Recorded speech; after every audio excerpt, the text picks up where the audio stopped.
Hello' Jollywood YouTube চেনেলৰ এটা নতুন ভিডিঅ'লৈ সকলোকে স্বাগতম জনাইছোঁ।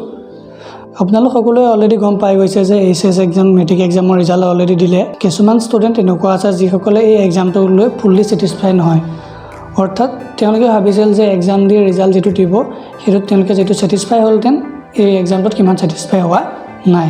তো এনেকুৱা এটা পৰিপ্ৰেক্ষিতত অসম চৰকাৰৰ ফালৰ পৰা এটা বিশেষ সুবিধা লৈ অনা হৈছে।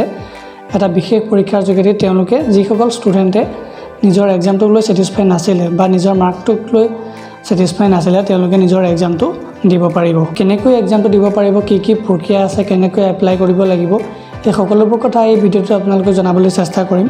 তো প্ৰথমৰ পৰা শেষলৈকে ভিডিঅ'টো চাব বুলি আশা ৰাখিলোঁ। বলক তেন্তে ভিডিঅ'টো আৰম্ভ কৰোঁ। প্ৰথম কথাটো হৈছে ছাত্ৰ ছাত্ৰীসকলে কেনেকৈ আৰু ক'ত এপ্লাই কৰিব এই বিশেষ পৰীক্ষাটোৰ বাবে।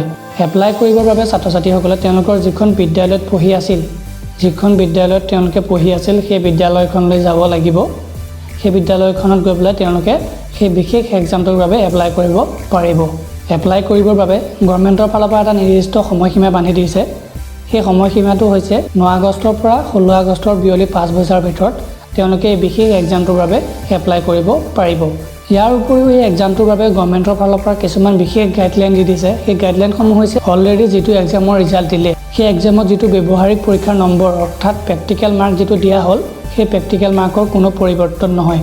যিটো প্ৰেক্টিকেল মাৰ্ক অলৰেডি দিয়া হ'ল সেই প্ৰেক্টিকেল মাৰ্কটো একেই থাকিব। প্ৰেক্টিকেল মাৰ্কৰ বাবে নতুনকৈ কোনো পৰীক্ষা অনুষ্ঠিত নহয়। ইয়াৰ উপৰিও কোনোবা ছাত্ৰ ছাত্ৰীয়ে যদি ভাবিছিল তেওঁলোকে ছাবজেক্ট চেঞ্জ কৰিম, সেই সুবিধাটো এই বিশেষ পৰীক্ষাটোত প্ৰদান কৰা নহ'ব। তেওঁলোকে কোনো ধৰণৰ ছাবজেক্ট চেঞ্জ কৰিব নোৱাৰিব। এই বিশেষ পৰীক্ষাৰ সঠিক মূল্যাংকনৰ পাছত ছাত্ৰ ছাত্ৰীসকলক নতুনকৈ মাৰ্কশ্বিট প্ৰদান কৰা হ'ব।